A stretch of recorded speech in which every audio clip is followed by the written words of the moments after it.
वबरकातुहू।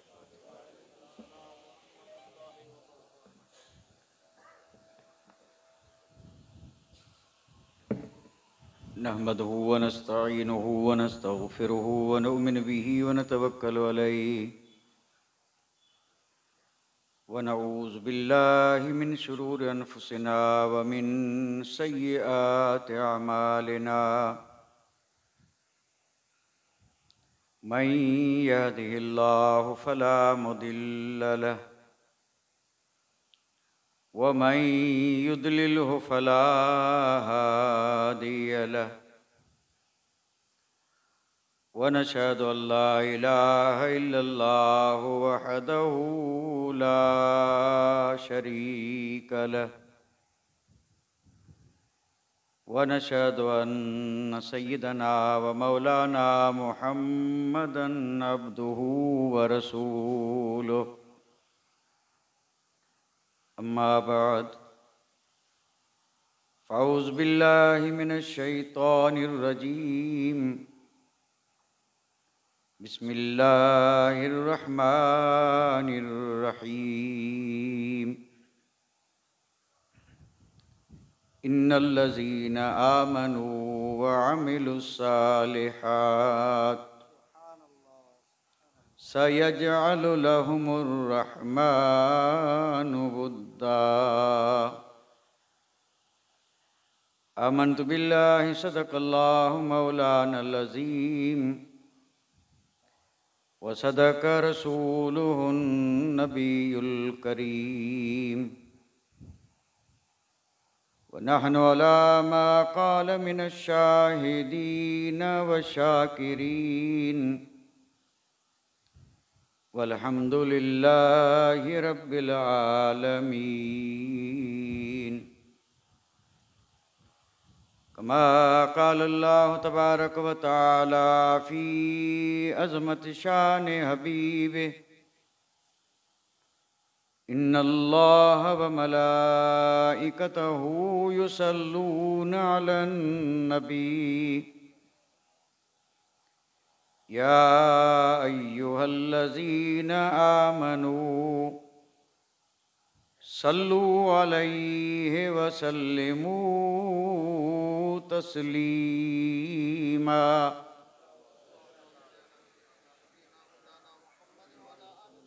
अल्लाहुम्मा सल्लि अला सय्यिदिना मौलाना मुहम्मदिन व अला आलि सय्यिदिना मौलाना मुहम्मदिन व बारिक व सल्लिम सलातन व सलामन अलैका या रसूलल्लाह।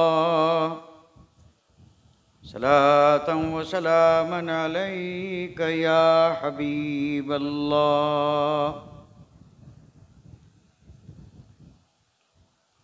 वाजिबुल एहतराम गिरामी कदर ज़ी वक़ार उलमाए इज़्ज़ाम मोहतरम व मुकर्रम सामईन किराम इज़्ज़त माब ख़वातीन इस्लाम, अल्लाह तबारक व तआला के फ़ज़ल करम और उसके एहसान से सय्यदुश्शुहदा इमाम आली मकाम के पाक ज़िक्र के तवस्सुल से शुहदाए करबला के फ़ुयूज़ व बरक़ात से अल्लाह ताला ने हमें ये तौफ़ीक़ रफ़ीक़ अता फ़रमाई है कि हम अल्लाह ताला के महबूब और मकबूल बंदों की बारगाह में अपनी अक़ीदतों और अपनी मोहब्बतों का ख़िराज पेश करने की सआदतें हासिल कर रहे हैं। हमारा ज़िक्र पाक का सिलसिला जो चल रहा है, उसी सिलसिले को आगे बढ़ाते हुए आज हम और आप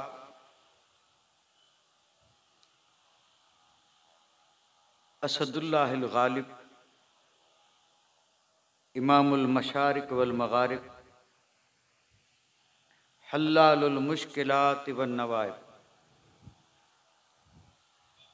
आखिर रसूल व ज़ौजुल बतूल अमीरुल मोमिनीन खलीफतुल मुस्लिमीन सैयदना मौला अली मुश्किल कुशा रदियल्लाहु ताला अन्हु की बारगाह में अपनी अकीदतों और अपनी मोहब्बतों का खिराज पेश करने जा रहे हैं। अल्लाह ताला अपने हबीब के सदक़े में और अपने महबूब और मकबूल बंदों के सदक़े में हम सब की हाज़िरी कबूल फरमाए और इस ज़िक्र खैर को अल्लाह ताला हम सब के लिए दोनों जहान की सआदतमंदी, नेकबख्ती और नजात का ज़रिया बनाए। मैं बग़ैर किसी तमहीद के आज की अपनी इस गुफ्तगू का आगाज़ कर रहा हूँ, लेकिन इससे पहले हम जो ज़िक्र कर रहे थे उस ज़िक्र के साथ आज के इस ज़िक्र का सिलसिला मिलाने के लिए, ताकि तसलसल कायम रहे, तो हम अल्हम्दुलिल्लाह ज़िक्र कर रहे थे 4 यार का और उसके ज़िम्न में सारे सहाबा का, चूँकि बड़ी शान वाली हस्तियाँ हैं। और आज तक मैंने अपने हिसाब से जो माफ़िज़ ज़मीर ज़िक्र किया था उसमें मैंने ये बताया था कि सारे सहाबा शान वाले, सारे सहाबा जन्नती, सारे सहाबा आदिल और सब से अल्लाह राज़ी और सब से रसूलुल्लाह राज़ी। और ऐसा नहीं है कि सिर्फ हम उनका ज़िक्र करते हैं, उनका ज़िक्र रब ने किया, उनका ज़िक्र अल्लाह के रसूल ने किया और उनकी शान खुद सहाबा ने बयान की। यानी सहाबे कराम की शान खुद सहाबा ने बयान की और इस अंदाज में की है कि आज भी समझने वाला और मोहब्बत से सुनने वाला जब सुनता है तो झूम उठता है। हज़रत सैयदना अब्दुल्ला बिन मसूद रदियल्लाहु ताला अन्हु सहाबे कराम की शान बयान करते हुए फरमाते हैं, उलाइक असहाब मोहम्मद, यानी ये हैं वो हुजूर के असहाब। अफदलो हाज़िहिल उम्मा, ये तुमगा मिला, सारे सहाबा को ये तुमगा मिला कि इस उम्मत में सबसे अफजल। अब आप अंदाज़ा फरमाएं उम्मत कब से है, कब तक है और उम्मत कितनी है, अल्लाह जाने और अल्लाह का। और जाहिर बात है इस उम्मत में हस्तियां भी आई और इस वक्त भी मौजूद हैं और क़यामत तक एक से एक हस्ती आती रहेगी, कोई गौस की शक्ल में, कोई कुतुब की शक्ल में, कोई अब्दाल की शक्ल में, कोई अफराद की शक्ल में, कोई मुजद्दिद की शक्ल में, कोई मुहद्दिस की शक्ल में। ये शान वाली हस्तियां इस उम्मत में आती रहेंगी, लेकिन चाहे जितनी शान क्यों न हो और चाहे जितना मर्तबा और मकाम क्यों न हो, लेकिन इस उम्मत में उम्मत से अफजल अगर कोई ज़ात है तो वो सहाबे कराम की ज़ात है।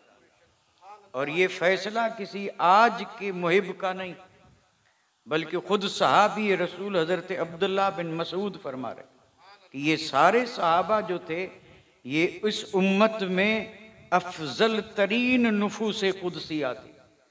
अफजल हाज़िहिल उम्मा, यानी ये सहाबा इस उम्मत में सबसे अफजल। और फिर उनका हाल क्या था तो उनके औसाफ गिना रहे हैं, उनकी हालत, उनकी पोजीशन और उनका तमाम इंसानों में जो इम्तियाजी हाल था वो ये था। उसमें जिक्र करते हैं अबर रहा कुलूबन, यानी वो सारे के सारे सहाबा नेक दिल थे, यानी सारे सहाबा नेक दिल, और इस नेक दिल का जिद है बद दिल। और दारोमदार इंसान का दिल पे है, अगर दिल सुधर जाए तो सब सुधर जाए, और अगर दिल बिगड़ जाए तो सब बिगड़ जाए। ये इंसान के बनने और बिगड़ने का मदार दिल पे है। और अल्लाह ताला न तो हुस्न को देखता है न माल को, अल्लाह ताला इंसान के दिल को देखता है, इंसान के दिल को देखता है। तो जब सारा मदार इंसान के दिल पे है तो ये सारे सहाबा नेक दिल अबर, और यहाँ पर सेगा जो इस्तेमाल हुआ वो मुबालगी का सेगा है, यानी सबसे ज्यादा। एक आदमी अपने हिसाब से रब के फजल से हुजूर के करम से चाहे जितना नेक दिल बन जाए, ये उससे भी ज्यादा नेक दिल, यानी एक आदमी इंतहाई दर्जे का नेक दिल बन जाए तो सहाबा उससे भी ज्यादा नेक दिल। एक तो वस्फ इनका ये था कि इस वस्फ में वो सबसे जुदा, सारी उम्मत से जुदा। और दूसरा वस्फ क्या जिक्र किया, अअमको हा इल्मन, यानी सहाबा कराम के पास जो हुजूर की अता से इल्म था, वो इल्म लफ्ज जो इस्तेमाल किया हजरत अब्दुल्ला बिन मसूद ने, ये उम्क से अमीक, यानी इनका इल्म बहुत गहरा था। एक है गिराई और एक है गहराई। गिराई वाले तो नजर आ जाएंगे लेकिन गहराई वाले बहुत कम, जिनका इल्म गहरा हो। अब उन्हें जो हुजूर ने दिया था उस इल्म की गहराई का अंदाजा न आज तक कोई लगा सका और न कयामत तक लगा सकेगा। दुनिया हैरान है कि इन नुफूस कुदसिया को जो हुजूर ने इल्म दिया था वो इल्म कितना था किसी को पता नहीं, और उनका इल्म इतना यानी गहराई वाला था। अअमको हा इल्मन। और तीसरा वस्फ जो बयान फरमाया वो फरमाते हैं अकल्लु हा तकल्लुफन। सारे सहाबा की जमात में किसी भी सहाबे में बनावट थी नहीं, जो था वो सब हकीकत थी। एक है बनावट और एक है हकीकत, और बेड़ा गर्क हो इस बनावट का। आज उम्मत को ये जो हालात देखने पड़े वो इसी बनावट का नतीजा है। हर मैदान में बनावट वाले तो खूब मिलेंगे लेकिन हकीकत में वो चीज बहुत कम मिलती है। और जाहिर बात है बनावट बनावट है और असल और हकीकत हकीकत है। बना यानी हकीकत छुप नहीं सकती बनावट के उसूलों से, हकीकत छुप नहीं सकती बनावट के उसूलों से, और कभी खुशबू आ नहीं सकती कागज के फूलों से। और आज हाल ये है कि उन्हीं कागज के फूलों की दुनिया दीवानी है, और दुनिया ये चाहती है कि इन फूलों से हमें वो खुशबू मिले। मिल ही नहीं सकती, सवाल ही पैदा नहीं होता। खुशबू तो उस फूल से मिलेगी जो वाकई गुलाब का फूल हो। तो सहाबा कराम का ये वस्फ बदर्जे अतम हर सहाबी में था। और इसको अगर आप यूं समझना चाहें तो मैं अर्ज कर दूं, ये बनावट और हकीकत एक है जाहिर जो सबको दिखाई दे, और एक है बातिन जो सबको तो नहीं बल्कि किसी किसी को दिखाई दे। अब जाहिर में बनावट ऐसी कि लोग समझें कि बस पहुंचा हुआ है, लोग समझें कि ये पहुंचा हुआ है, लेकिन उन्हें इस बात का इल्म ही नहीं होता कि ये कितना गिरा हुआ है। पता ही नहीं चलता कि ये कितना गिरा हुआ है, क्योंकि जाहिर ऐसा, सज धज ऐसी, और रोब और दबदबा ऐसा कि जो देखे समझ जाए कि पहुंचा हुआ है। अब ये पहुंचा हुआ समझ करके और लोग उसी की तरफ दौड़े चले जा रहे हैं कि ये पहुंचा हुआ है, पहुंचा देगा। अब ये क्या पहुंचा है जिसने पहुंचने वाली राह ही नहीं देखी। ये तो उस राह पे है जो उस दर्जे और मुकाम पर पहुंचने से दूर कर दे। तो सहाबा कराम पूरी जमात सहाबा, पूरी जमात सहाबा का हाल ये था कि उनके अंदर कोई बनावट वाला, जो जाहिर वही बातिन, और जो बातिन और वही जाहिर। हदीसें उठा करके देखें, ये है मोमिन की पहचान, और पहचान ही नहीं बल्कि ये है हुजूर के सच्चे गुलाम की शान। जो वाकई मुस्तफ़ा का गुलाम है उसमें ये दोगलापन नहीं हो सकता। जो जाहिर है वो अंदर है, और जो अंदर है वही बाहर है।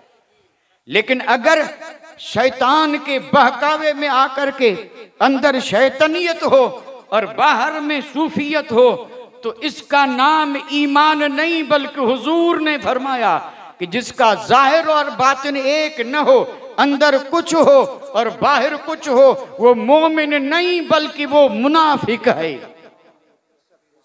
यही तो मुनाफिक की पहचान है। जैसे वो पहचान मोमिन की है कि अंदर और बाहर एक, ये मोमिन है। अंदर एक और बाहर एक तो मुनाफिक है। अब हर आदमी अपनी गरेबान में झांक करके और फिर खुद फैसला कर सकता है कि किस जमात में हूं। ये है खुद अपने आप को पहचानने का मामला। अल्लाह करे हम दूसरों को नापते फिरते हैं, दूसरों को नापें बाद में, पहले जरा खुद को पहचान लें कि हम किस जगह पे खड़े हैं। क्या ईमान वालों की सफ में हैं या फिर मुनाफिकीन की सफ में हैं। अल्लाह न करे अगर जर्रा भी निफाक हो तो आज ही इन पाक दिनों में उन हस्तियों के वसीले से इन महफिलों में ये दुआ मांग करके उठें कि मौला निफाक से बचा और ईमान वाला बना दे, जाहिर और बातिन को एक कर दे, ताकि निफाक की बू तक न पाई जाए। जिधर नजर आए उधर ईमान का नूर नजर आए। तो ये औसाफ थे सहाबा के। अबर्रुहा कुलूबन, अअमकुहा इल्मन, अकल्लुहा तकल्लुफन, यानी बिल्कुल बनावट थी ही नहीं। अब सुने, ये बात काबिल गौर है। अल्लाह करे हमारे सीनों में उतर जाए, सीनों में उतर जाए। ये बात सीनों में उतारने के काबिल है। साहबा कराम हैं कौन? हमने और आपने तारीफें की जो हदीस में लिखी हैं, और अल्लाह करे सबको याद हो जाए। लेकिन यहां पर साहबा की मारिफत और पहचान के लिए जिस चीज को जिक्र और जो शान बयान की जा रही है, वो जरा इस सहाबी की जबान से सुन लें। आप फरमाते हैं सहाबा कोई मामूली हस्ती है, इख्तारहुमुल्लाह, इख्तारहुमुल्लाह, ये इस पे जरा गौर करें। सहाबा कौन है? तो उस सहाबी ने ये कहा कि सहाबा वो हैं जिनको रब ने चुना, जिनको रब ने चुना। ये इख्तार का माना है चुनना, यानी किसी भी चीज में से उस चीज में जो अच्छे से अच्छी चीज हो उसे चुन करके निकालना। और फिर ये है चुनने वाले पे उसकी मारिफत, उसका इल्म, उसकी काबिलियत। वो जितना काबिल होगा वो उतनी ही अच्छी चीज उठाएगा। चीदा चीदा चुने हुए, यानी सहाबा वो हैं जिसको औलाद आदम में से, हजरत आदम की पूरी औलाद में से, हजरत आदम से लेके कयामत की सुबह तक आने वाली हजरत आदम की जो औलाद है, उस औलाद में से अल्लाह ताला ने सहाबा को चुन लिया। ये हैं परवरदिगार आलम के चुने हुए, रब ने चुना। और जाहिर बात है रब अलीम है, रब खबीर है। और फिर चुना भी है तो फिर किस काम के लिए चुना, तो उसका भी जिक्र करते हुए फरमाते हैं कि रब ने चुना दो बड़े अहम कामों के लिए चुना, और वो दो काम ये थे, ले सोहबत नबी ही वल खिदमत दीन ही। रब ने इन्हें चुना ही इसलिए था कि नबी की सोहबत पाएं और दीन के खादिम बन जाएं।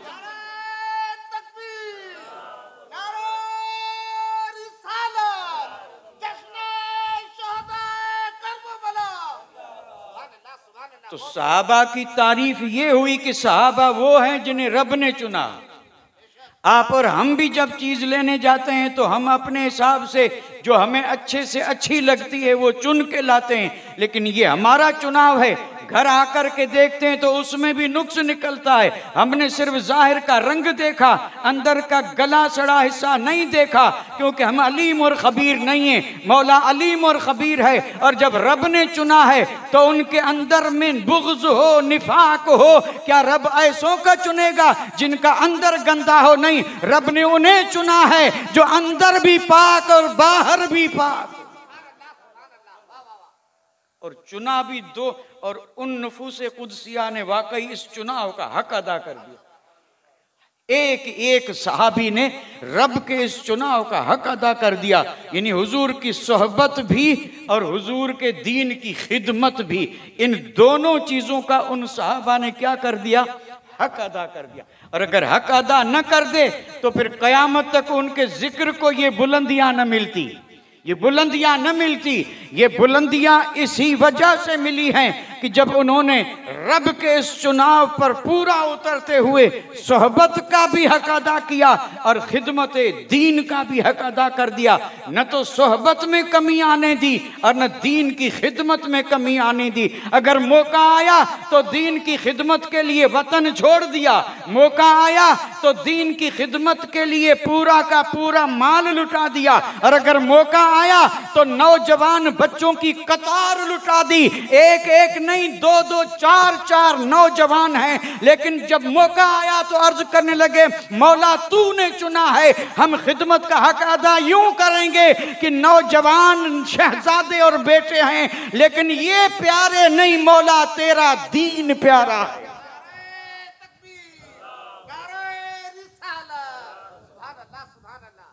तो सहाबा ने खिदमत का भी हक अदा कर दिया और सोहबत का भी हक अदा कर दिया। तो ये तो वो शाने थी जो सब में थी। लेकिन मैं अर्ज कर रहा था कल की गुफ्तगू में कि उन चुने हुए में से जिन्हें मुस्तफा ने चुना, वो जो सब रब के चुने हुए थे, फिर उन्हें चुने हुओं में से मुस्तफा ने चुना, और जिन्हें मुस्तफा ने चुना वो दूसरों से अजमत में बढ़ गए, शान में बढ़ गए, मर्तबे और मकाम में बढ़ गए। इसलिए अल्हम्दुलिल्लाह हम अहले सुन्नत व जमात का ये ईमान और अकीदा है कि सहाबा सब शान वाले, लेकिन जो असहाबे बद्र हैं, ये हम जब बयान करते हैं तो जिस वक्त बयान होता रहता है, हो सकता है हमारे जहन में ये बात रहती है, फिर निकल जाती है। यानी सब तो शान वाले हैं, लेकिन उसमें बैअतुर रिजवान वाले, बैअतुर रिजवान वाले यानी 1400 सहाबा, ये सबसे शान वाले। क्यों शान वाले बने?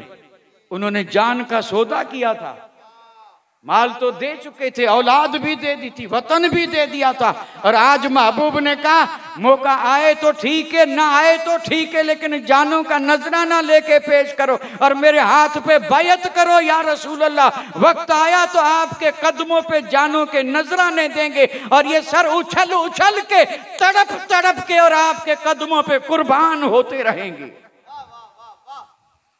तो सारे सहाबा में ये जमात फिर बड़ी शान वाली।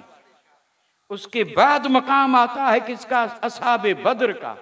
ये 313 हैं, सुभान अल्लाह, 313।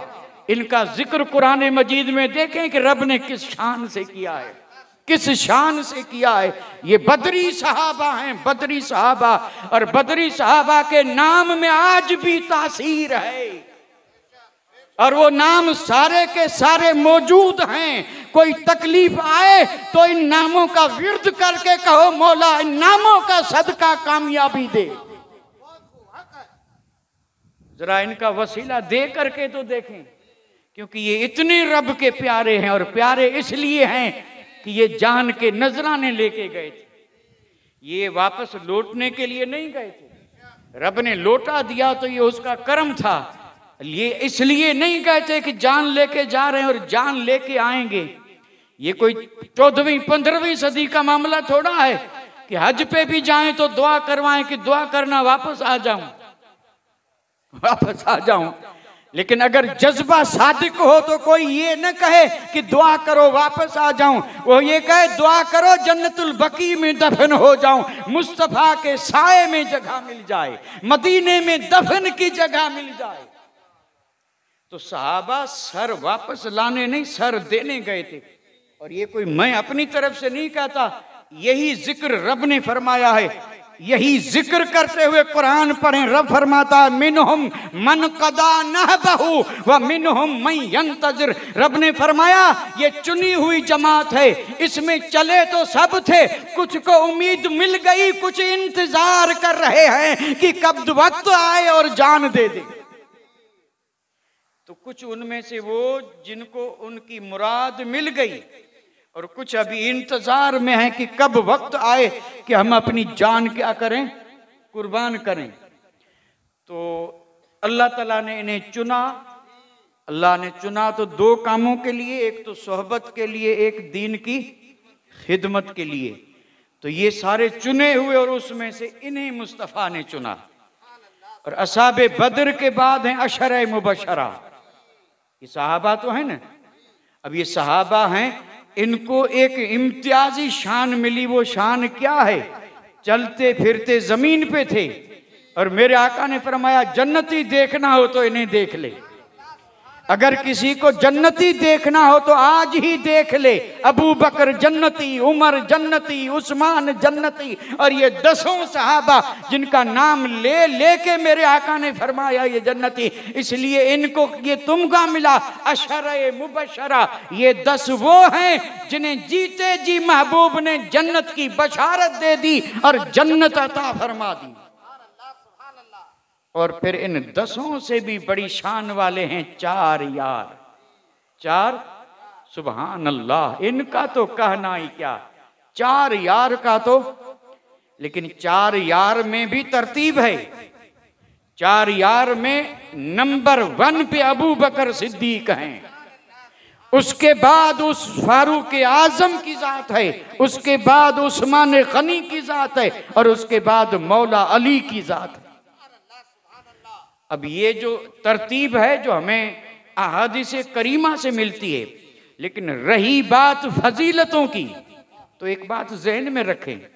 मेरे आका ने जब अता का समंदर जो है ना वो मौजज़न हुआ, तो फिर सहाबा कराम में से ऐसे सहाबा हैं कि जो चीज एक को मिली वो दूसरे को नहीं मिली। अब जाहिर बात है जब दूसरे को नहीं मिली तो अब हम क्या कहेंगे कि इस मामले में इनका कोई सानी नहीं। बताइए, ये है मेरे आका की अताओं का हाल। जब मौला अली की जात को देखते हैं और जब उन्हें जो मुस्तफ़ा ने दिया उसे देखते हैं, तो फिर पूरी दुनिया पुकार उठती है कि अली अली है, अली जैसा कोई नहीं। बेशक हक है, क्योंकि मेरे आका ने जो अली को दिया वो किसी और को नहीं मिला। लेकिन ऐसा नहीं कि दीगर सहाबा को मेरे आका ने न दिया हो। जो शान मेरे आका ने सिद्दीक को दी वो, अच्छा इस वक्त सिद्दीक अकबर कहाँ हैं और इस वक्त फारूक आजम कहाँ हैं? तो सहाबा तो सब शान वाले हैं, लेकिन जिन्हें पहलू में सुलाया और जिन्हें इतना करीब रखा और करीब रख करके आने वालों, कयामत तक आने वाले ईमान वालों तक ये पैगाम पहुंचा दिया, तो करीब तो सब थे, लेकिन आज भी अबू बकर सबसे ज्यादा करीब है और आज भी उमर सबसे ज्यादा करीब है। तो ये है मुस्तफ़ा की अताएं। हाँ, ये है मेरे आका का यानी सहाबे कराम पे करम। तो बाज खुसूसियात जिसको कहते हैं खुसूसियात, इम्तियाज, यानी एक सहाबी के पास वो फजीलत है और दूसरे के पास नहीं। दूसरे के पास क्या, कुछ तो फजीलतें ऐसी हैं कि दुनिया इंसानियत में उस जैसा कोई नहीं।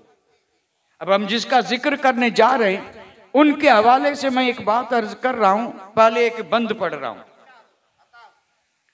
और ये बंद जो आपने बारहा सुना है, कसेरा मुयस्सर न शुद्ध ई मकाम, कसेरा मुयस्सर न शुद्ध ई सआदत।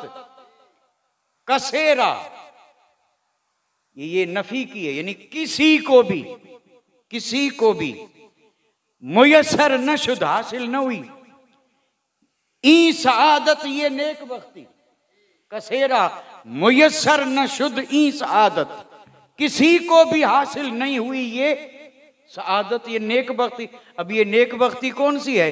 तो अब जवाब दे रहे हैं, दूसरे बंद में उसका जवाब है, यानी किसी को भी औलाद आदम में किसी एक को भी ये शान नहीं मिली। और वो शान है क्या? काबा विलादत ब मस्जिद शहादत। बताइए, अल्हम्दुलिल्लाह सहाबा तो सब शान वाले हैं या नहीं?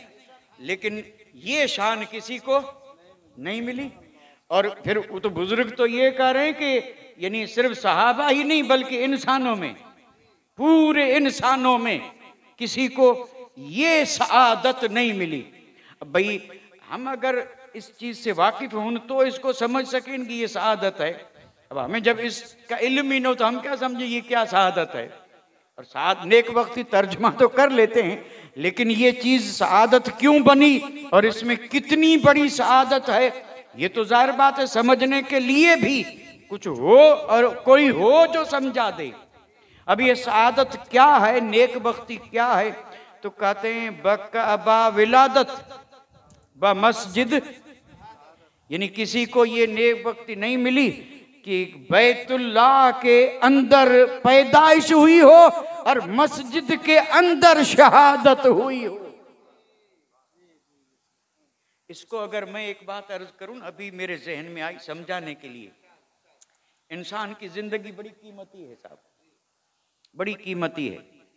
अब इब्तिदा चाहे जैसे हो, लेकिन हर मोमिन ये चाहता है कि मेरी इंतहा खैर से हो, जिसको कहते हैं खात्मा बिल खैर। और दारो मदार सारा खात्मा बिल खैर पे है। मौला अली की इब्तिदा भी देखें, इंतहा भी देखें।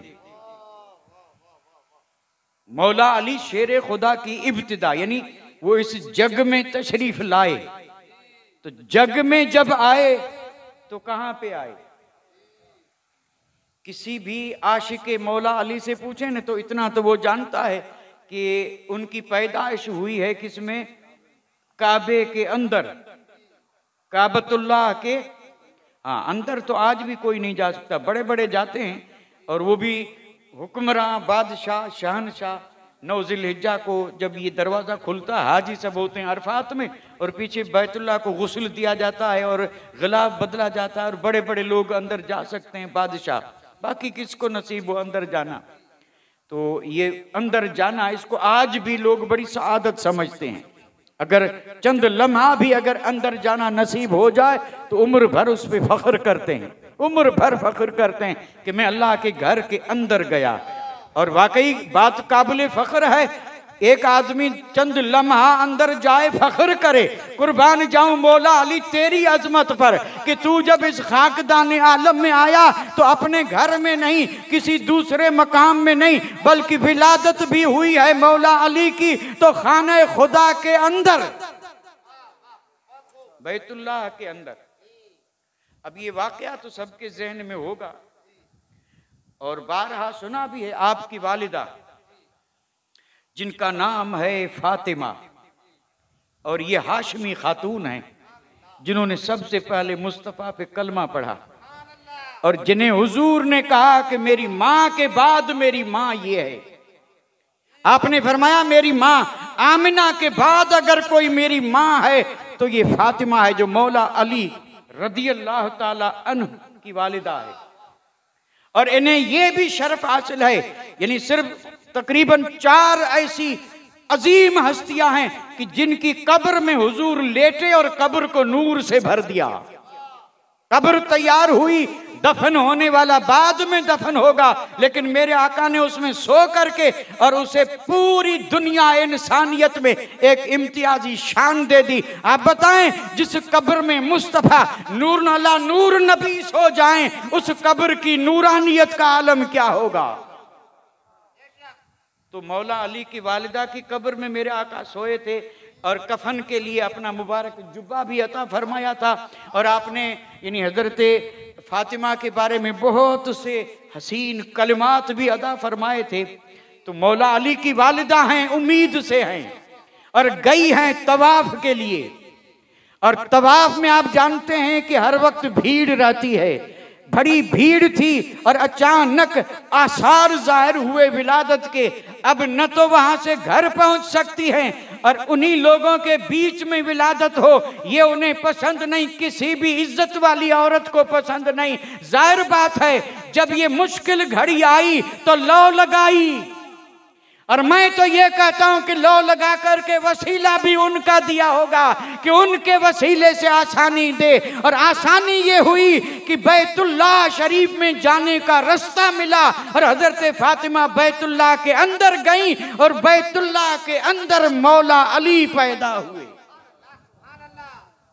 ये है यानी बकाबा विलादत।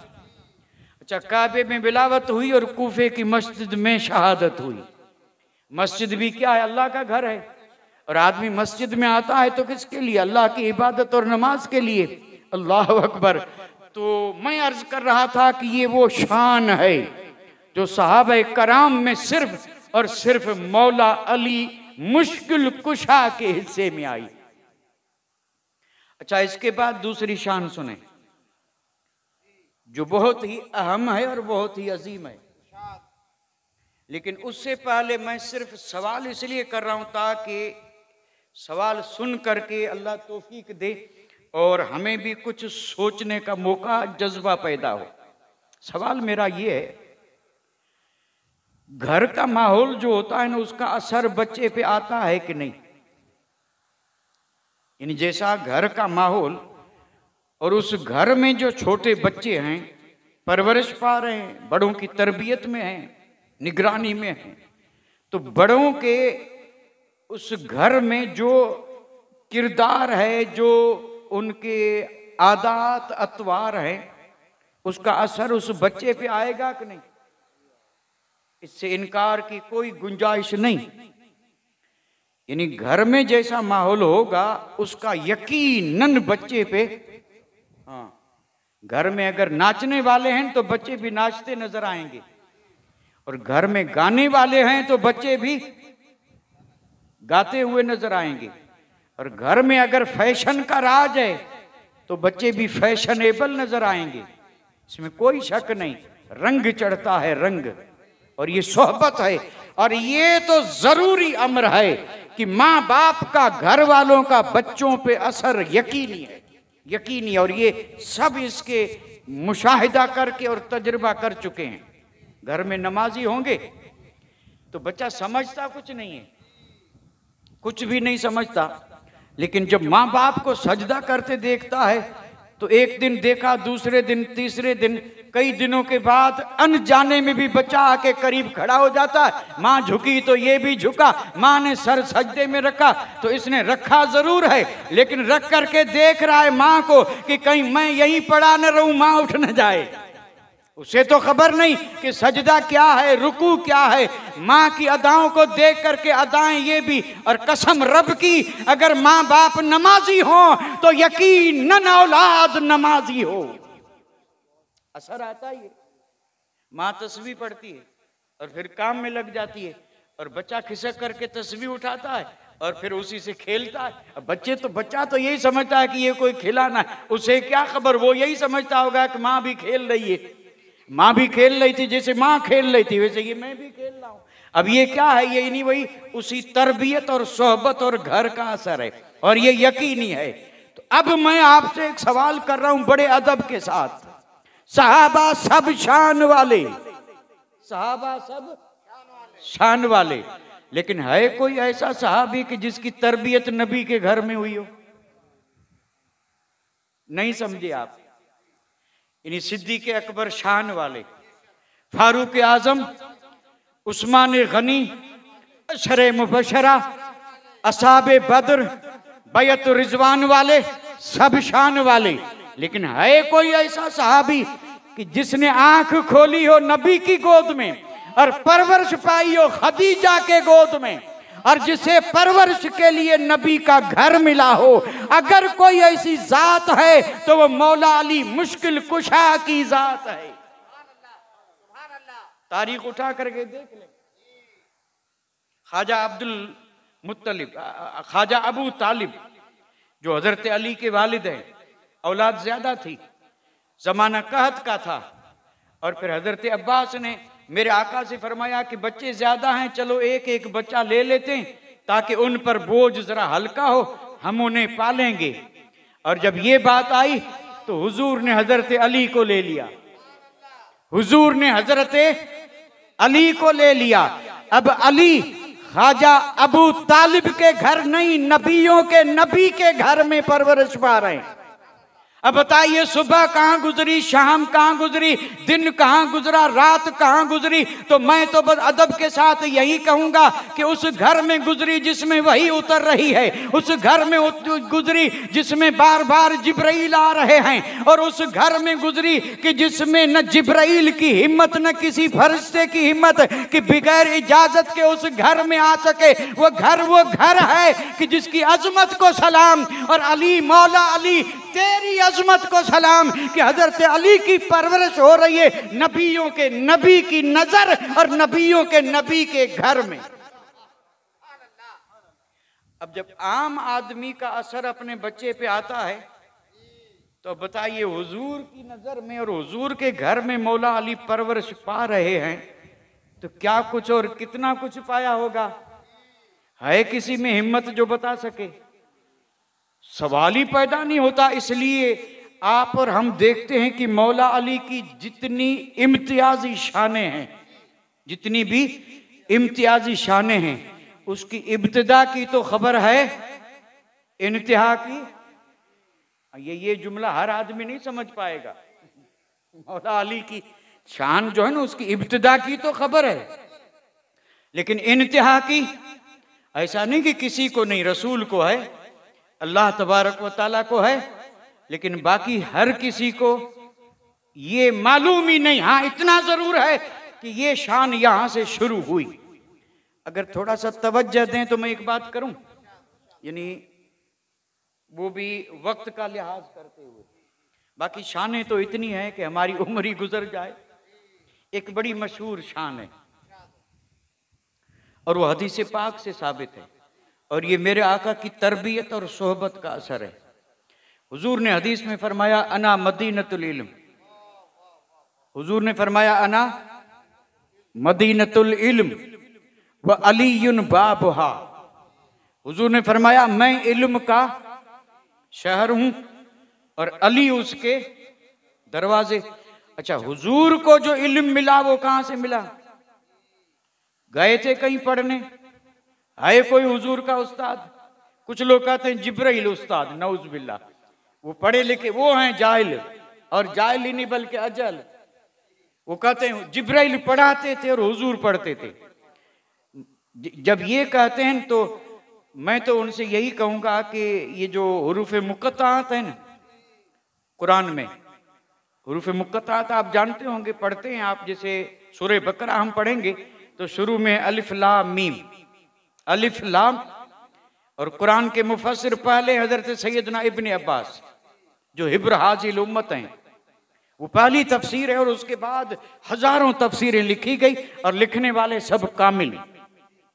तो जिसने भी लिखा जब यहां से शुरू किया तो उसके नीचे न इसका तर्जुमा लिखा न इसकी तफसीर लिखी, उसके नीचे लिखा अल्लाह आलम बिमुरादी बिज़ालिका, यानी है कुरान अल्लाह का कलाम, लेकिन इससे मुराद क्या है ये अल्लाह ही जाने। ये न कोई तर्जुमा न तफसीर, ये हुरूफ मुक़त्ताअत हैं। और ये जैसे काफ हा या ऐन स्वाद ताहा यासीन हामीम, ये सब हुरूफ मुक़त्ताअत हैं। अच्छा, ये कुरान जिब्रील अमीन लाते थे, वही लेके आने वाले कौन? जिब्रील अमीन। अब तफसीरें उठा करके देखें कि जिब्रील अमीन कुरान ले आए और आ करके जिब्रील अमीन ने कहा या रसूलल्लाह वही लाया हूं और ये है अलिफ लाम मीम। तो ये चूंकि उन्होंने कहा अलिफ, हुजूर ने कहा मैंने समझ लिया, ये तो सिर्फ ला के और पेश कर रहे हैं कि रब ने वही भेजी, और रब ने कहा अलिफ, हुजूर ने कहा मुझे खबर, मैंने जान लिया। जिब्राइल ने कहा लाम, मेरे आका ने फरमाया ये भी मुझ पर रोशन मैं जानता हूं। जिब्राइल ने कहा मीम, मेरे आका ने कहा कि मुझे इसकी खबर।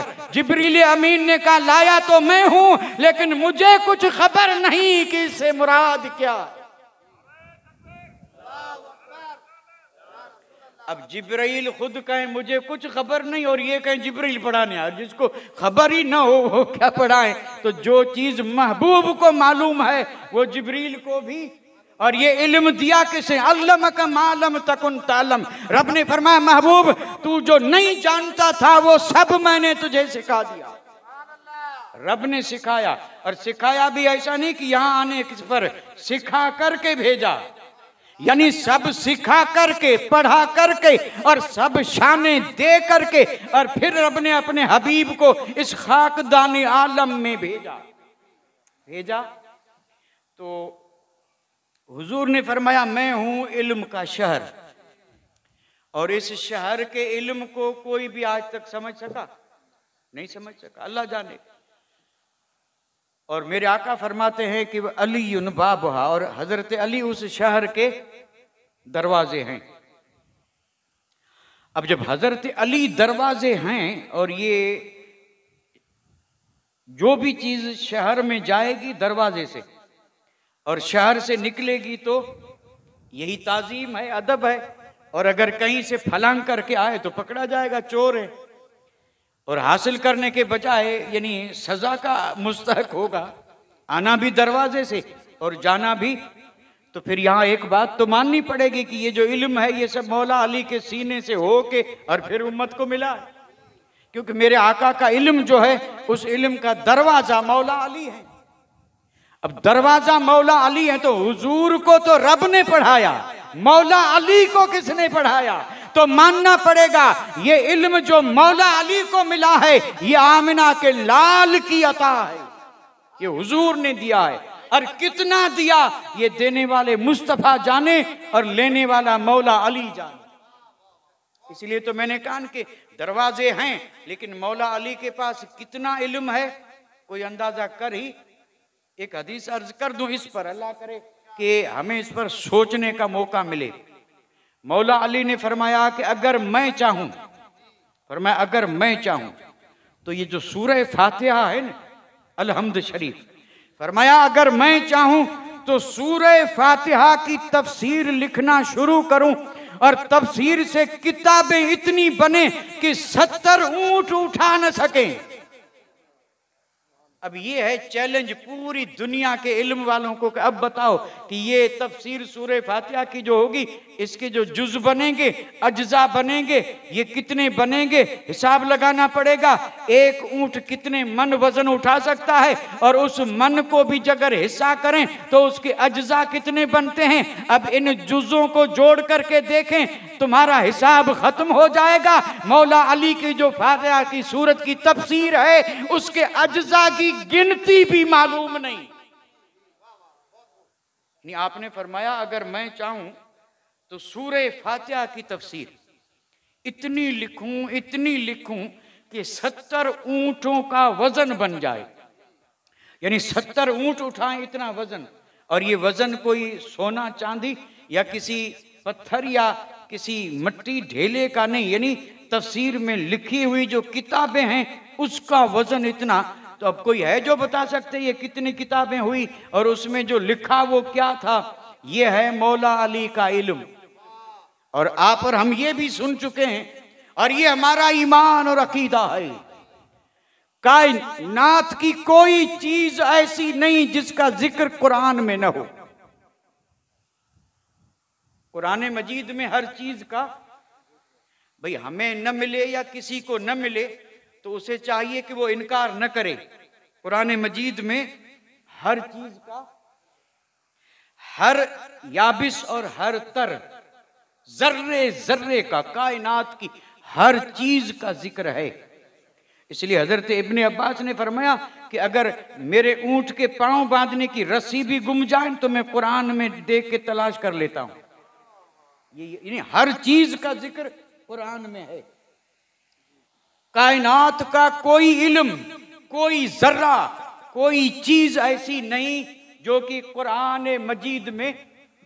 इसलिए रब ने फरमाया कि ये मेरा कलाम जो है ये तिबियानन लिकुल्ली शै, और ये कुरान रब का फरमान है कि ये मेरा कलाम जो है ये हर चीज के बयान के लिए है और हर चीज का बयान इसमें है। तो हर चीज का बयान जब इसमें है तो सारी कायनात आ गई किसमें? कुरान में। अब मुफस्सिरीन इकराम फरमाते हैं कि कुरान मजीद में जितना जो कुछ है उसको रब ने समेट कर सूरे फातिहा में रख दिया। यानी सारा कुरान उसे रब ने समेट कर कहां रख दिया? सूरे फातिहा में।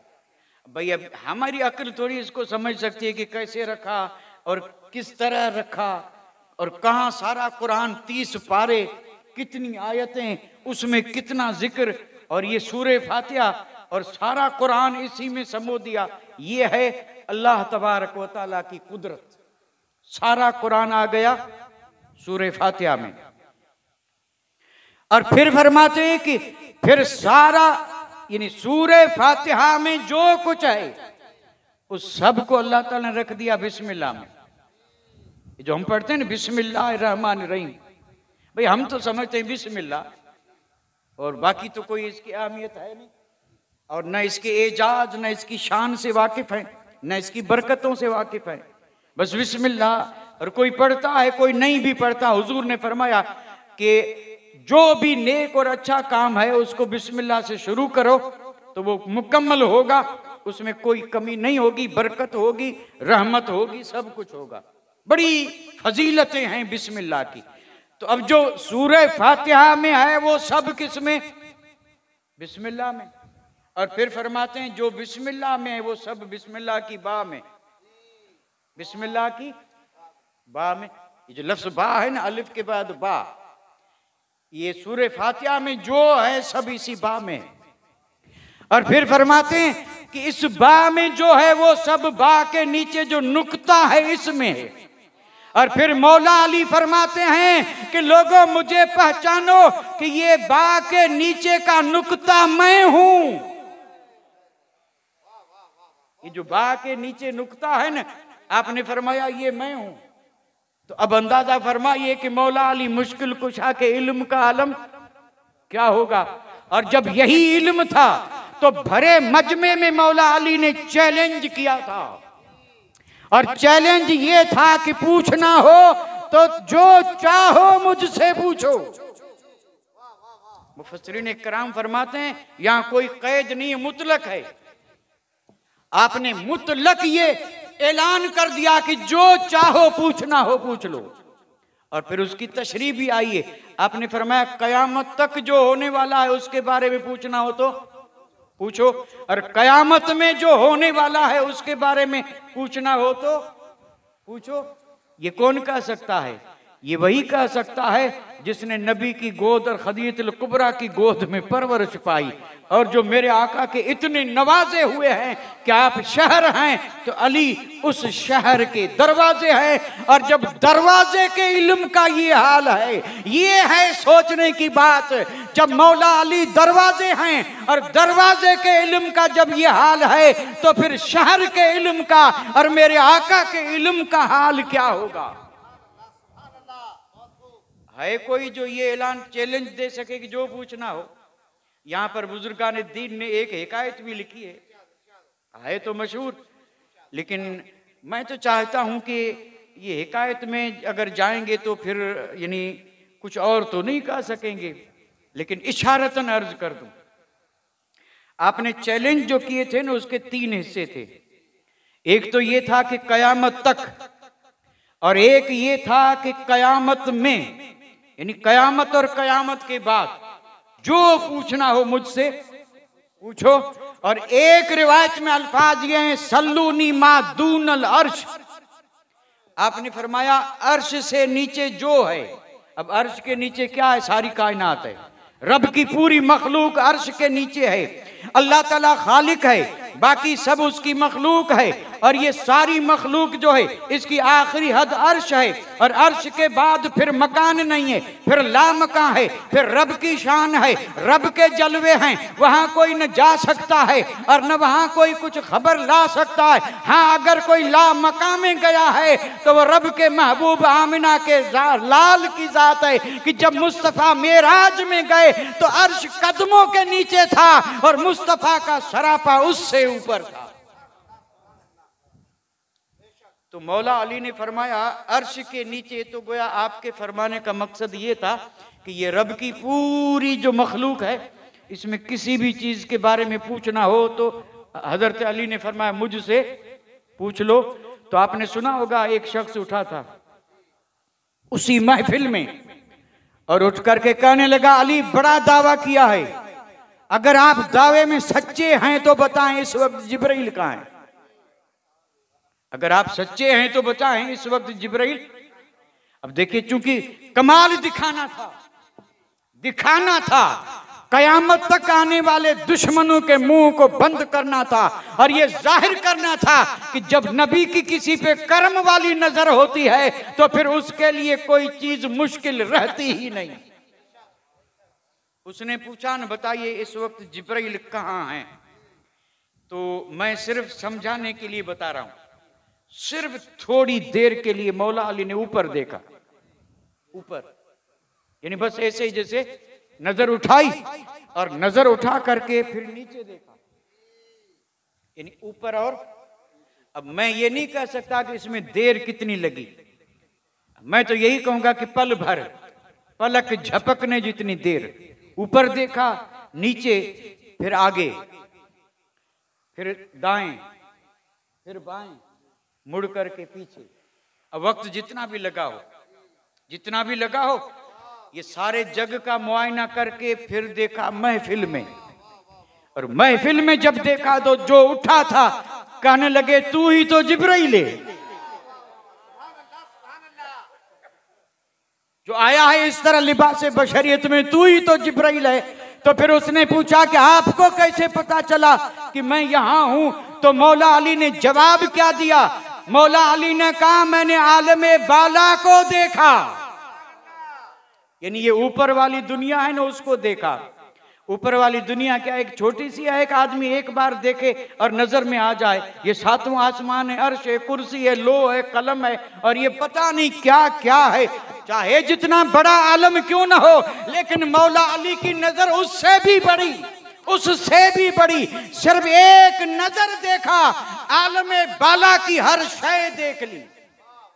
और फरमाया मैंने ऊपर देखा तो तू वहां नहीं था, फिर मैंने नीचे देखा। अब नीचे क्या है, सातों जमीनें हैं, और उसके बाद तहत सरा है, और फिर जमीनों में जो कुछ है। और हम देखें तो कितना देखें, चाहे शहनशाह वक्त हो, बादशाह हो, शेख हो, शुयूख हो, चाहे जिस दर्जे का हो, और वो बनावटी करके चाहे जो बने फिरे, लेकिन देखेगा तो सतह जमीन या उस पर जो बिछा है फर्श, घास, जमीन पर जो है वही देखेगा। लेकिन मौला अली ने कहा मैंने जमीन में देखा तो सातों जमीनें तहत सरा तक पूरी जमीनों को देख लिया और तू वहां नहीं था। फिर मैंने आगे देखा, अब आगे अल्लाह जाने दुनिया कितनी वसी, आगे पीछे दाएं बाएं, और फरमाते हैं बस इसी में मैंने पूरी कायनात को देख लिया। और जब वहां तू नहीं था तो फिर मैंने मुतमईन होके मजमे को देखा। अब बताइए, आप अंदाजा फरमाएं, क्या ये इस आंख का कमाल है? इस आंख में ये कमाल है कि वो एक ही पल में, थोड़े से वक्त में इस पूरी दुनिया को देख सके। तो मौला अली की बाजार आंख तो यही थी, ना आंख बड़ी हुई, ना आंख का रंग बदला, सफेदी भी यही, खूबसूरती भी यही, और ये काला दाग भी यही, और दाग के बीच में छोटा सा निशान भी यही। सुर्ख डोरे होंगे, जरूर होंगे, जो इश्क की अलामत है। मौला अली की आंख उसी है तो उसी हाल में रही। लेकिन अब ये जो देख रहे हैं, तो जो रूह वाला देखे तो आंख से वही देखे जो हम और आप देख रहे हैं। और जब यही आंख हो किसी रूहानियत के ताजदार की, फिर वो उसी रूहानियत के देखे तो फिर जग उसके सामने कुछ भी नहीं है, ऐसे नजर आए जैसे राई का दाना।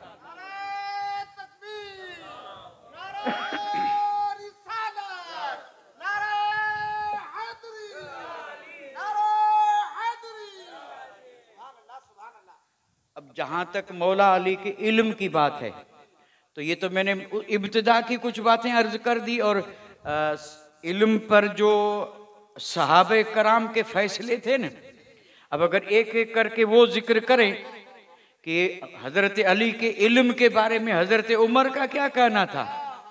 हजरत उमर किस शान के मालिक हैं, किस शान के मालिक हैं, और मेरे आका ने हजरत उमर को भी कोई कम इल्म नहीं दिया था। और एक हदीस में है कि मेरे आका ने फरमाया कि मैंने जो इंसानों को इल्म दिया उसमें 9 हिस्से अबू बकर को दिए, 1 हिस्सा सबको दिया। ये हदीस है। हाँ, 1 हिस्सा सबको, 9 हिस्से अकेले अबू बकर को मिले।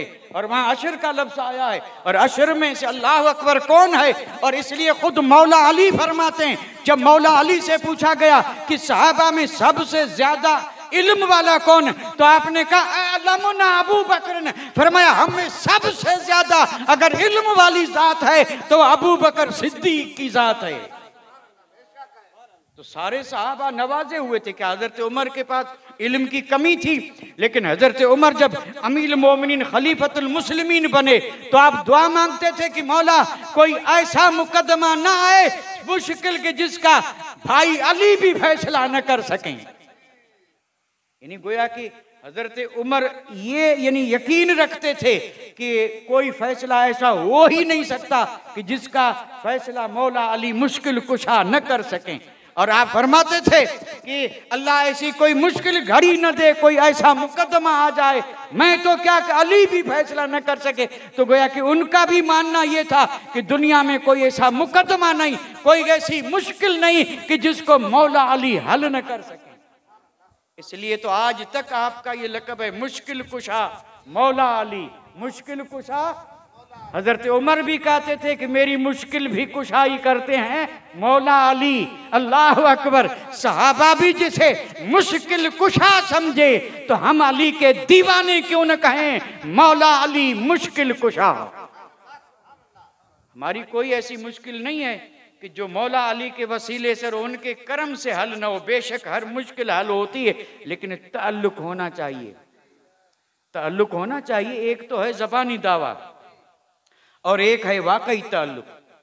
और मौला अली से ताल्लुक की बेहतरीन जबी दलील अगर है, अगर ये देखना हो कि इस आदमी का ताल्लुक मौला अली से सच्चा है तो ये देख लें कि इसका ताल्लुक कुरान से कितना है। अगर कुरान से इसका ताल्लुक मजबूत है तो समझ लो कि मौला अली वाला है, और अगर कुरान से कोई ताल्लुक न हो तो वो मौला अली वाला हो ही नहीं सकता। कसम रब की, मौला अली ने उम्र सारी कुरान की तालीम में बसर की और आपको पसंद ही यही था। आप देखें मौला अली को कुरान से कितना प्यार था। घोड़े पे सवार होने जा रहे हैं, एक पैर रिकाब में रखा और दूसरे रिकाब तक पैर गया नहीं कि अली ने सारा कुरान पढ़ लिया। और आज हम अली अली की रट लगाते हैं और सूरे फातिहा भी पढ़ नहीं सकते, उम्र में एक खत्म भी नहीं पढ़ा और कहते हैं कि हम अली वाले हैं। अली वाला वही है जो कुरान वाला है, अली वाला वही है जो नमाज वाला है, और अली वाला वही है जो दीने मतीन वाला है। दीन का दुश्मन, कुरान से गाफिल, नमाज से बेखबर अली वाला हो नहीं सकता, वो शैतान वाला है। और जो हक पर होगा ना वो कोई भी इसको यानी इनकार कर ही नहीं सकता, नहीं कर ही नहीं सकता। इतना तो प्यार था मौला अली को कुरान से, कितना प्यार था। आप अंदाजा फरमाएं, एक रिकाब, ये अगर चाहिए उनकी बहुत बड़ी करामत है, लेकिन शगफ कितना था। लोग जब सवारियों पे सवार होते हैं तो उस वक्त उन्हें दिल में क्या क्या ख्याल आते हैं। मौला अली सवारी पे सवार हो रहे हैं लेकिन उस वक्त भी कलाम इलाही है। बिस्मिल्लाह करके अलिफ लाम मीम से शुरू किया और नास तक पहुंचे और घोड़े दूसरे रिकाब में पैर पहुंच गया। तो जो सवार होते यूं पढ़ रहा है, तो जब घोड़ा चलता होगा तो पढ़ने का आलम क्या होगा, और वैसे जब बैठे होंगे तो कुरान पढ़ने का आलम क्या होगा। ये अली कुरान वाले हैं।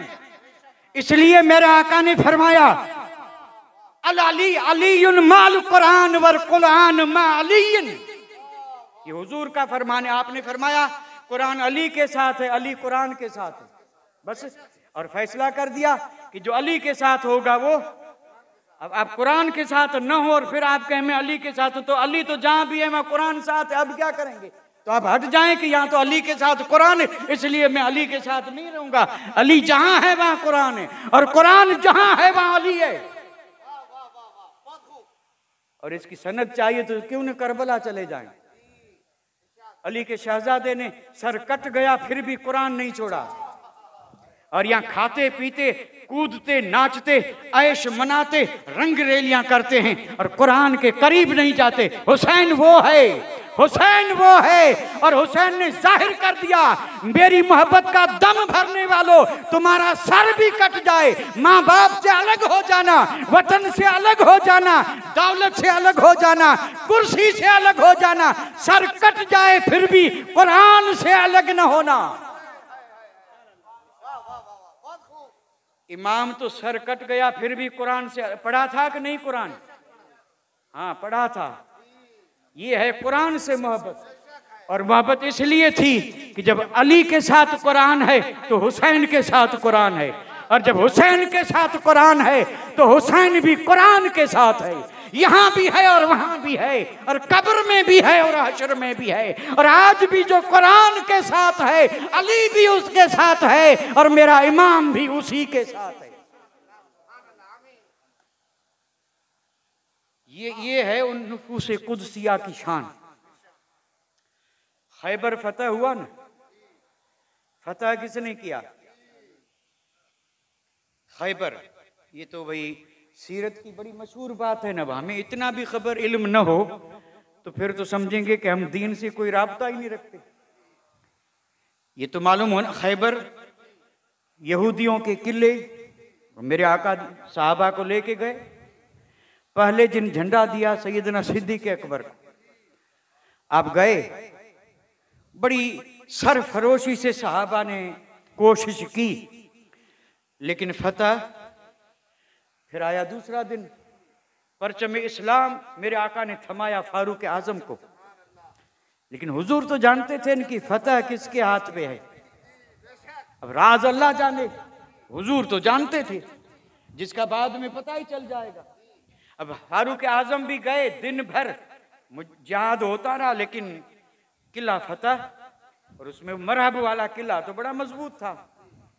तो अब जब 2 दिन हो गए फतह नहीं हुई, तो गालिबन इशा के वक्त मेरे आका ने, और कह दीजिए गैबदा नबी ने, गैबदा यानी वो नबी जो गैब जानते हैं, वो नबी जो गैब, और जो कहते हैं नहीं जानते वो कुछ भी नहीं जानते।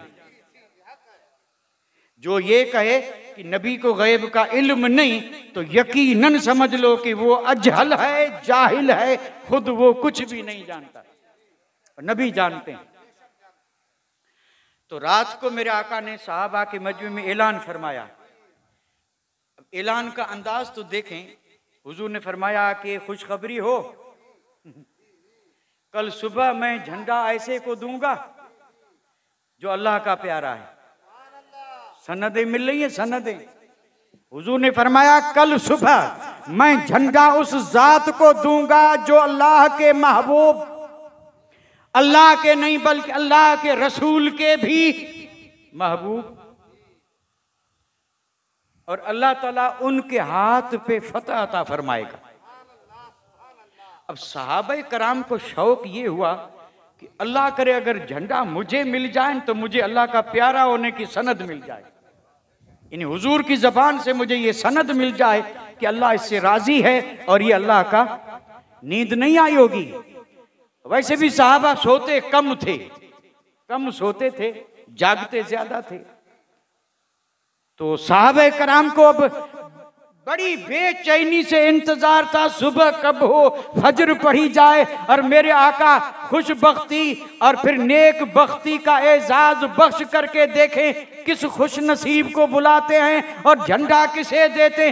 बड़े बड़े सहाबा हैं और फिर उम्मीद वाली नजर महबूब के चेहरे पे गाड़े मुंतजिर हैं कि वो नूरी लब हिले और किसका नाम निकले। नमाज खत्म हुई, सहाबा की नजरें मुस्तफा के वद्दुहा वाले चेहरे पे हैं। अगर उम्र भर भी रहें फिर भी प्यास न बुझे और जी चाहे कि देखते ही रहें, देखते ही रहें। अबू बकर को यही पसंद था, हजरत उमर को यही पसंद था। नजर इला वजह रसूलुल्लाह ऐलान करते थे कि हमें दुनिया की कोई चीज पसंद नहीं, अगर पसंद है तो मुस्तफा की जियारत पसंद है।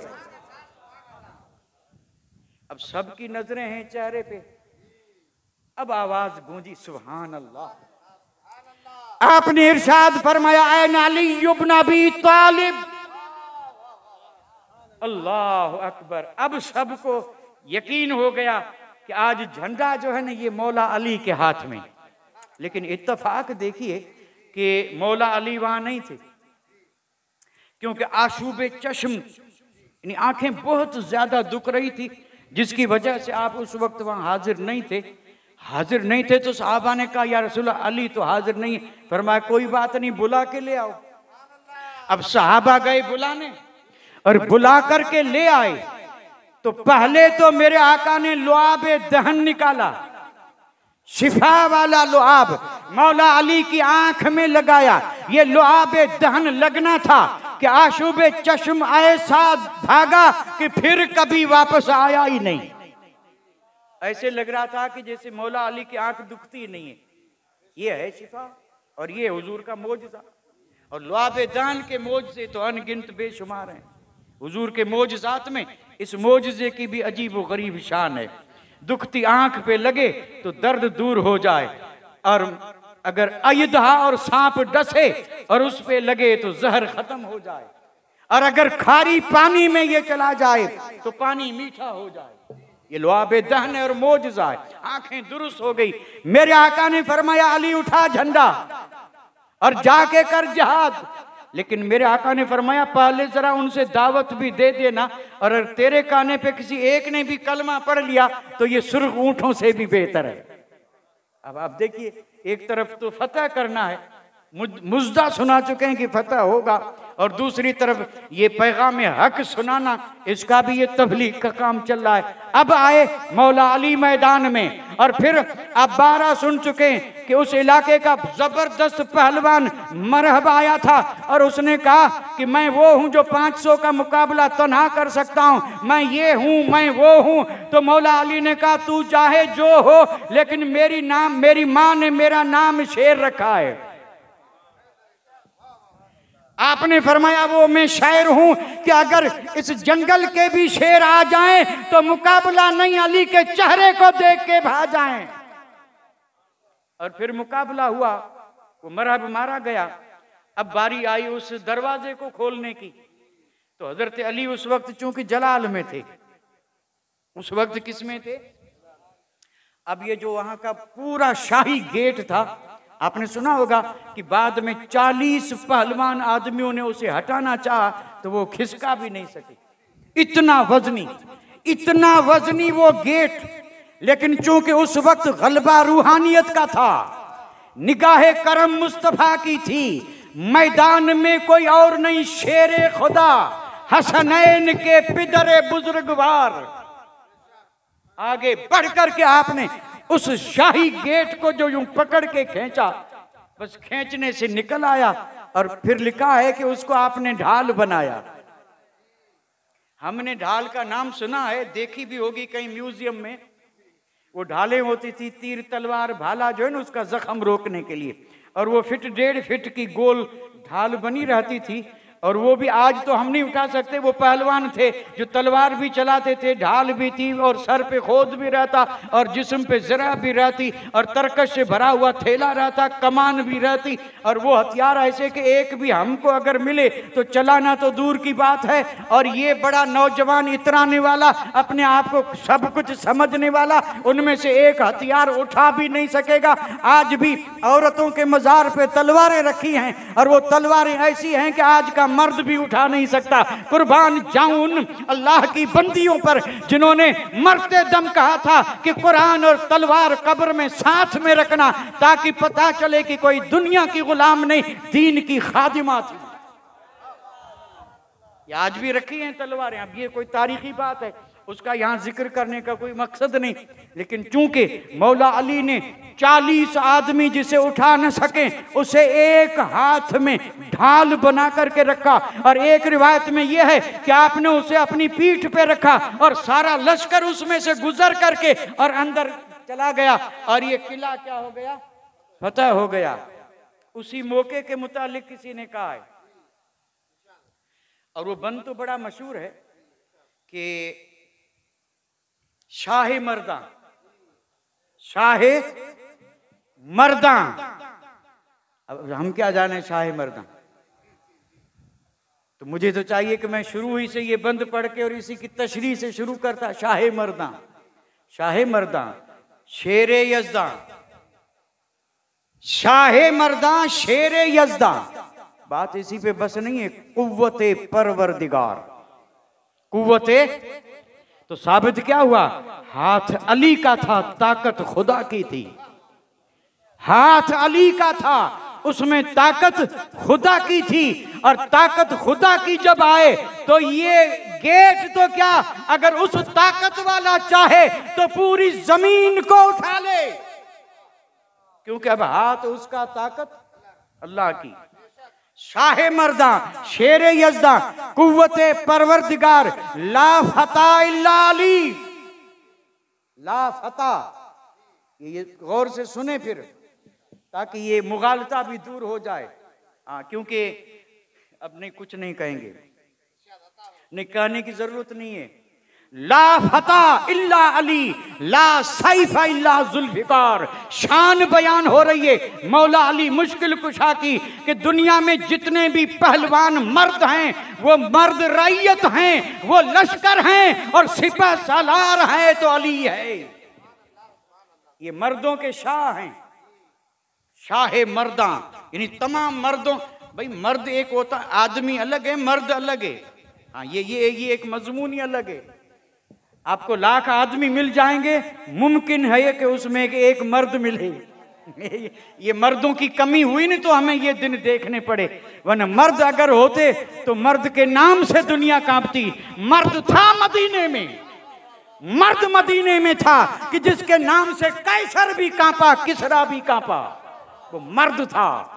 और ये मर्द मुस्तफा का दीन बनाता है, ईमान बनाता है, रब की कुव्वत बनाती है, अमले साले बनाता है और यकीन कामिल बनाता है। तो शाहे मर्दा अली हैं, शेरे यज़दा अली हैं और कुव्वते परवरदिगार अली हैं। और फिर फैसला सुने कि अली जैसा कोई जवान नहीं, ये लफ्ज है फता, यानी दुनिया में अली जैसा कोई जवान नहीं और जुल्फिकार जैसी कोई। अब तलवार भी लाजवाब और जवान भी, बताइए, यानी अली जैसा कोई जवान नहीं। और हम जैसे जो खतीब हैं ना, वो बड़े डटाई के साथ पढ़ते हैं, ला फतह इल्ला अली, ला फतह इल्ला अली, अली के बगैर फतह नहीं, अली के बगैर फतह नहीं। अरे भाई, अली के बगैर फतह नहीं, ये तो हम भी मानते हैं, लेकिन लफ्ज तो देख कि यहाँ लफ्ज क्या है, कहने वाले ने क्या कहा, उसका माना क्या है। अरबी लफ्ज है फतह, कहते हैं चढ़ती हुई जवानी, चढ़ती हुई जवानी, जिसे कहते हैं नौजवान। यानी इंसानों में अली जैसा कोई नौजवान नहीं और जुल्फिकार जैसी कोई तलवार नहीं। तो जब ये तलवार अली के हाथ में आ जाए तो फिर मुकाबले में आने वाला कोई हो ही नहीं सकता। जो भी आया वो गया। वमा अलैना इल्लल बलाग व आखिर दावाना।